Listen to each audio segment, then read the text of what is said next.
निरंजन अलख निरंजन अलख निरंजन। मनुष्य ह्या निसर्गावर जे अतिक्रमण करतो आहे त्यातून ह्या पृथ्वीचा, ह्या सृष्टीचा विनाश अटळ आहे। परंतु मनुष्याच्या आधीच हा निसर्ग स्वतः ह्या सृष्टीचा विनाश करेल।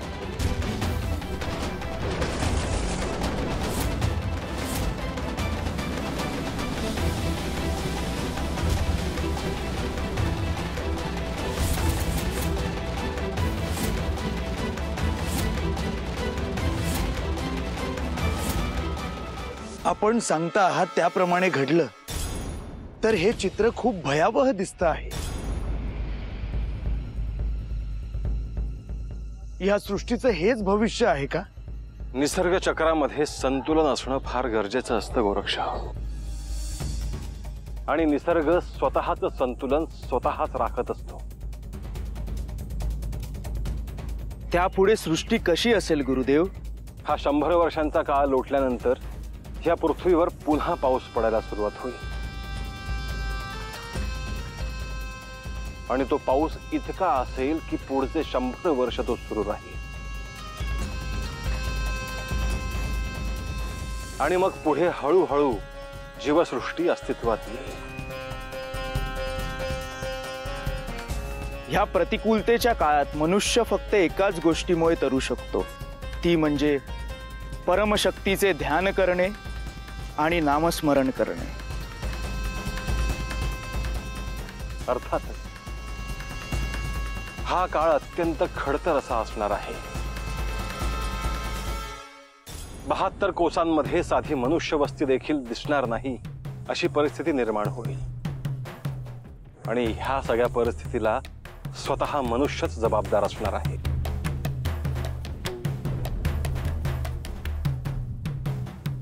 कारण तोच ह्या सृष्टीला विनाशाच्या दिशेने घेऊन चालला आहे। परंतु गुरुदेव, हे थांबवण्यासाठी मार्ग आहेत ना?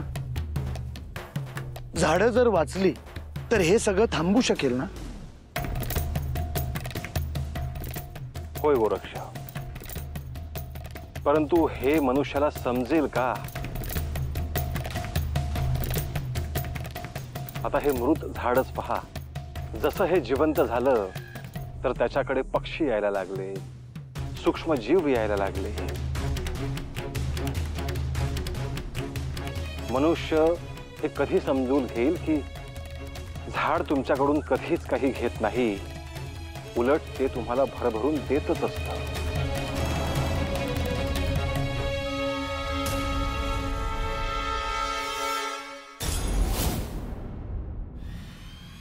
मालक, मालक, काय अक्कल आहे की नाही तुम्हाला? हरिण चांगलं टप्प्यात खावलं होतं, तुमचा आवाज ऐकून ते पळून गेलं नव? माफ करा मालक, तुमच्याकडे कामच तसं आहे म्हणून गडबडीने आलो बघा। अरे आता असं काय एवढं महत्वाचं काम आहे? आणि तुम्हाला शिकार करायला पाठवलं होतं नव, त्याचं काय झालं? वय मालक, तेच सांगायचंय तुम्हासनी। आम्ही शिकारीला गेलेलो पण आम्हाला तिथं साधूबुवा भेटले। साधूबुवा? अरे कोण साधू आणि त्याचं काय मत आहे आता? अहो मालक, त्यांनी आपल्याला जनावरांचा शिकार करणं बंद करायला सांगितलं आहे आणि त्यांनी तुम्हाला बी तिकडे बोलवले आहे। अरे डोसकं फिरलं का तुमचं? कोण कुठला ते साधू आणि ते मला कशाला बोलवताल? आणि त्यांनी सांगितलं म्हणून मी शिकार करायचं थांबायचं वय? हो मालक, ते असे त्याचे साधू नाहीत। हो, आम्ही मारलेल्या हत्तीला आमच्या समोर जिता केला त्यांनी।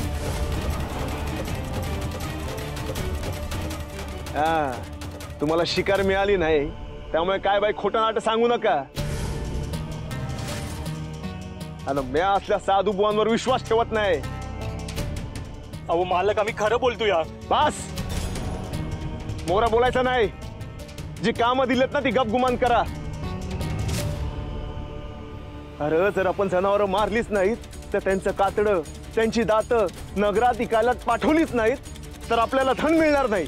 तुम्ही मिळेल ती शिकार करा आणि त्या साधू बुवाचं काय करायचं ना ते मी चांगलंच बघतो।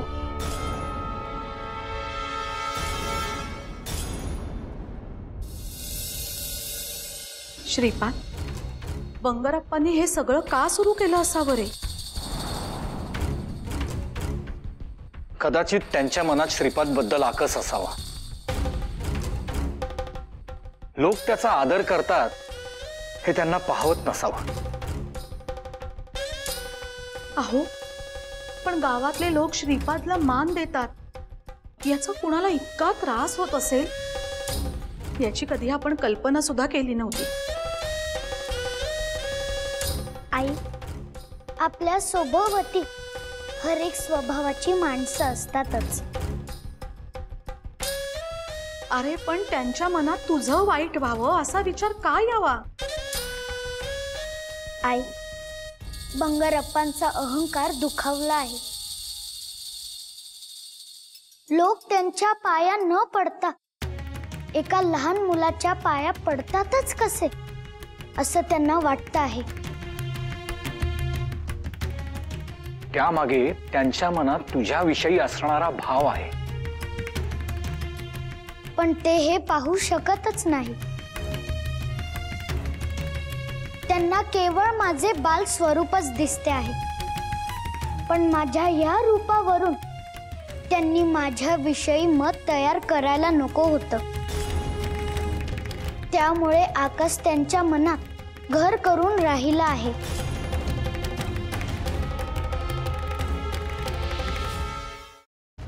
हे बघ बाळा श्रीपाद, त्यांनी हे जे काही अघोरी कृत्य सुरू केली आहेत ना, त्याचा तुला काही त्रास होता कामा नये.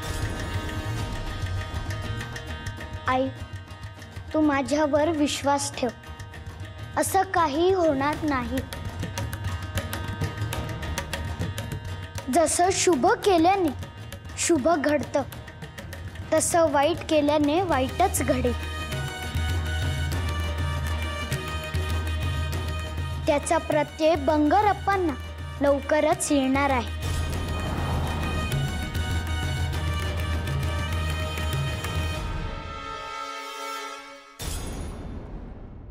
श्रीपाद, एक दोन चमत्कार काय केलेस तू? लोक तुला देव मानायला लागले. अरे आजकालचं पोर तू. पण तुझ्यामुळं गावातला माझा मान कमी झाला. या आधी जे लोक अडचण असले हो माझ्याकडे यायची, माझ्या पाया पडायची आणि त्यांचं काम करायसाठी मला धन द्यायचे. आता तेच लोक तुझ्या पाया पडायला लागले. तर हे म्हणजे या बंगारप्पाचा अपमान आहे. आणि या बंगारप्पाचा अपमान करणं म्हणजे सौताची चिता सौताच्या हाताने रचवण्यासारखं आहे.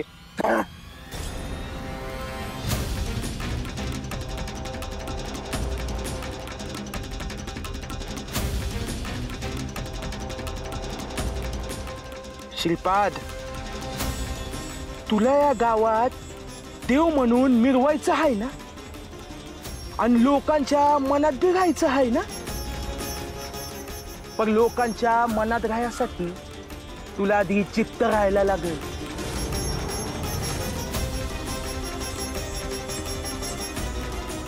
माझा हात तुझ्या गळ्याभोवती आहे आणि तुझा मानगुट पिरगळला बिगर यो बंगारप्पा आता गप बसायचा नाही.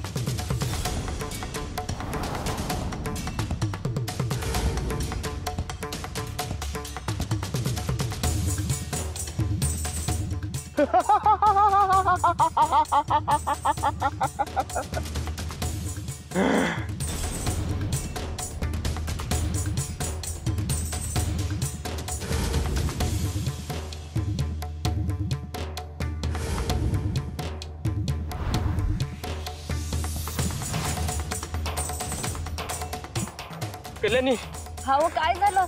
आणि एवढं पळत कशाला आलाय? अगं तो अजून तिथंच बसून आहे. कोण? आणि कोण कुठे बसून आहे? अगं तो बंगारप्पा, तो अजून बी शमशानातच बसून आहे. हो, पर त्यासाठी एवढं पळाया काय झालं? आपल्याला ठावं आहे ना व, ते बंगारप्पा चेटूक करत असतात. अगं तो श्रीपादच्या आणि बोपन्नाच्या नावाने मोठ्या मोठ्याने बोलतो या. त्यासनी संपवीन असं काय बाय म्हणत बसलाय तिथं. अरे देवा, मग तर आपण हे श्रीपादच्या घरच्यासनी सांगायला पाहिजे. पण ते काय असं ऐकलं की ते घाबरत्याल. त्या दिवशी बघितलं ना तू? हो, पर निदान ते सावध तरी होत्यान. वय त्यासनी सांगायला पाहिजे. चल.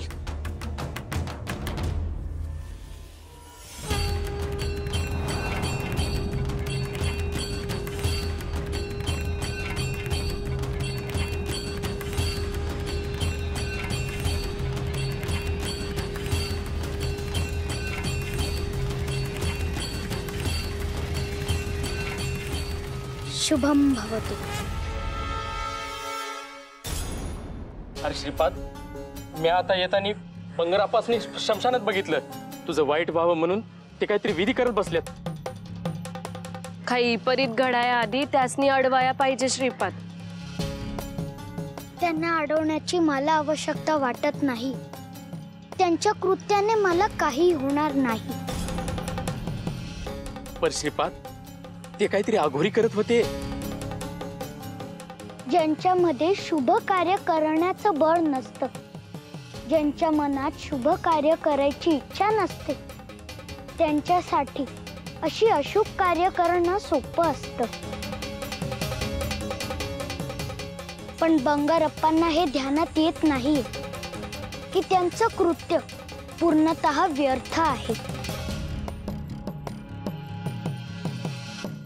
दुसऱ्याचे प्राण जावेत म्हणून ते जे काही करत आहे ते एक दिवस त्यांच्याकडेच पुन्हा फिरून येईल. गावातल्या समद्या लोकांनी हे कळल्यावर लोक कधी बी जाऊन त्या बंगारप्पासनी मारतात. प्रत्येकाला त्याच्या कर्मानुसार फळं मिळत असतात. त्या बंगारप्पांनाही ते मिळेल. श्रीपाद, तू वयानं एवढा लहान असून आम्हाला सांगतोस, पर ते बंगारप्पा त्यांचं वय एवढं झालं तरी त्यासनी काहीच कळत नाही. ज्ञानाचा आणि वयाचा काही संबंध नसतो. प्रत्येकाच्या आकलनानुसार त्याला ज्ञान प्राप्त होतं. आणि मनाची कवाड आतनं बंद असतील तर ज्ञानाची प्राप्ती अवघड आहे. बंगारप्पा त्याच्या ज्ञानानुसार वागत आहे. त्याच्या कृत्याला प्रोत्साहन मिळेल असं तुम्ही काही करू नका. त्या सगळ्यापासून तुम्ही दूरच राहा.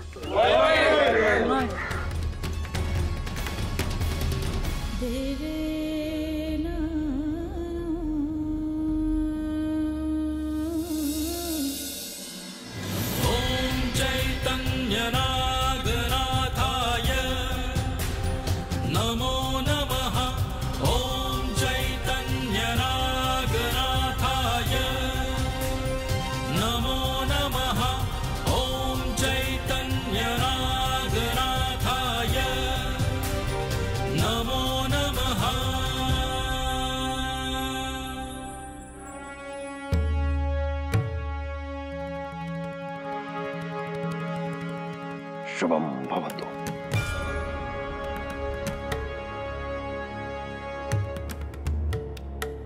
माझी पहिली भिक्षा मला मिळाली आहे. उत्तम उत्तम नागनाथ. आजवर तुझ्या आई वडिलांनी तुझं संगोपन केलं. तुझ्या आईने अगदी मायेने तुझ्यासाठी अन्न बनवले असेल. त्यामुळे भिक्षेचे अन्न घेण्याचा हा तुझा पहिलाच अनुभव होता. भिक्षा मागताना तुझ्या मनात नेमका काय विचार आला? खरं सांगायचं गुरुदेव तर हा अनुभव माझ्यासाठी अद्भुत असा होता. लोकांनी माझं वय पाहून मी भिक्षा का मागतोय असं मला विचारलं. मला घरात थांबून भोजन करण्याचं, घरी राहण्याचं त्यांनी आमिष मला दाखवलं. पण आपण दिलेली शिकवण माझ्या मनात आली. त्यामुळे ते कोणतेच विचार माझ्या मनाला शिवले नाहीत. नागनाथ, जेव्हा तू पहिल्यांदा कोणाच्या दारी गेलास तेव्हा तुला संकोच तर नाही ना वाटला?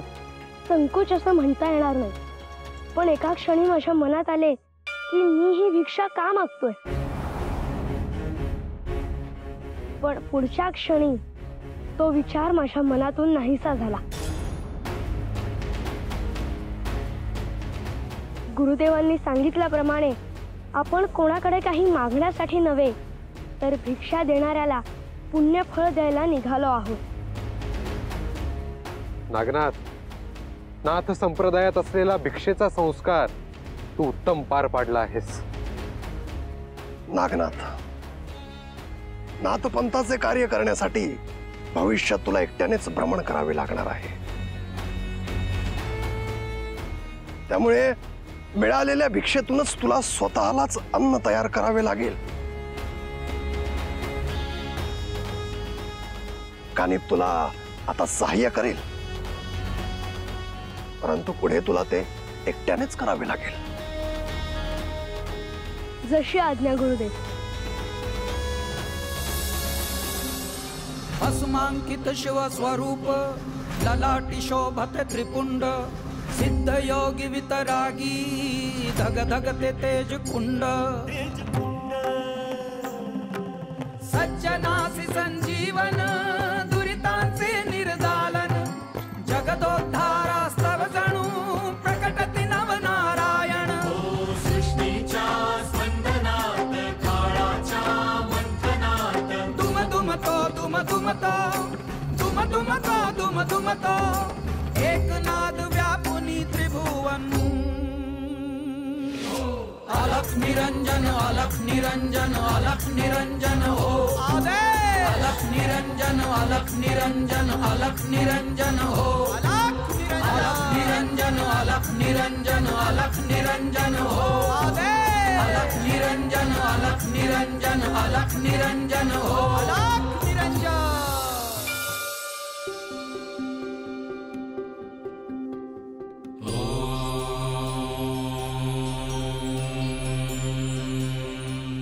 गुरुदेव, प्रथम आपण अन्न ग्रहण करावे.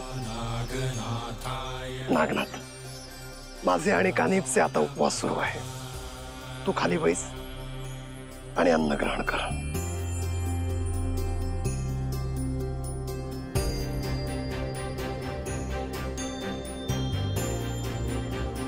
नागनाथ, आता या अन्नाचे काही भाग कर.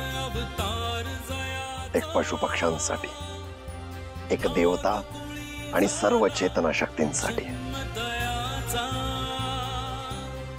एक सूक्ष्म जीवांसाठी, एक तुझ्या गुरुदेवांसाठी आणि उरलेले अन्न तू ग्रहण कर. यातून मिळालेले समाधान तुझ्यासाठी अनमोल असणार आहे. वटवृक्षागर्भी योगी तू जन्म घेतला, वडवळ ग्रामी संचार तू केला. ओम चैतन्य नागनाथाय नमो नमः. ओम चैतन्य नागनाथाय नमो नमः. ओम चैतन्य नागनाथाय नमो नमः. ओम चैतन्य नागनाथाय नमो नमः. ओम चैतन्य नागनाथाय. आता खऱ्या अर्थाने भिक्षेचा संस्कार पूर्ण झाला नागनाथ.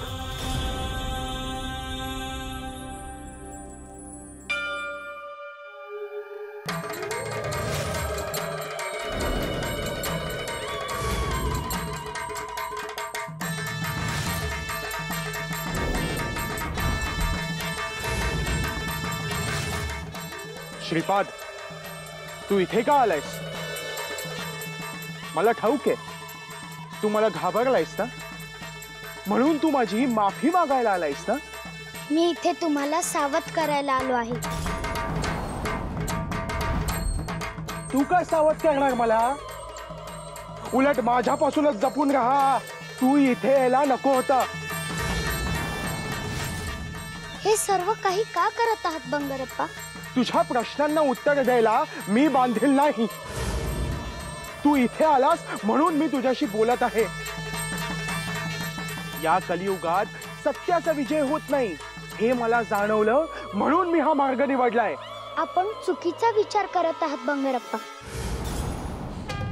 नेहमी सत्याचाच विजय होत असतो, मग ते युग कोणतंही असो. काही काळ सत्याला त्रास होत असेल, पण त्याचा पराभव होत नाही. कठीण काळात मनुष्य सत्य मार्गावर ठाम राहिला तर त्याचा संचित कधी कमी होत नाही. हे केवळ बोलायला सोपे, पण करायला नाही. मी आयुष्यभर या गावातील लोकांच्या भल्याचाच विचार केला.